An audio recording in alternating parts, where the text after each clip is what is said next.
Okay, so let us understand the working of sonar in real life. So you have a sonar which is producing ultrasonic waves, जिसको आप सुन नहीं सकते हो ना. So ultrasonic wave produce हुई है.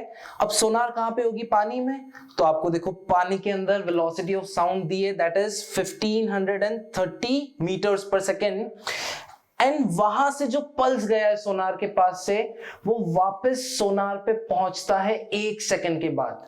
Be very very precise. इसमें दो चीजें हो रही है ना, वहां से पल्स का जाना, फिर रिफ्लेक्टर से टकरा के रिफ्लेक्ट होके वापस आना. तो इस पूरी प्रोसेस में टाइम कितना लगा है? 1 सेकेंड. और ट्रेवल कौन कर रहा है? ट्रेवल साउंड कर रहा है. So if I ask you to calculate the distance travelled by sound, तो कितना आएगा? That will be speed of sound into time taken by the sound. So speed कितना है? It is 1530, time is 1 second. So distance sound ने कितना travel किया? It is 1530 meters. लेकिन आपको क्या पूछा है? उन्होंने पूछा है कि सोनार के बीच में और रिफ्लेक्टर के बीच में डिस्टेंस क्या है?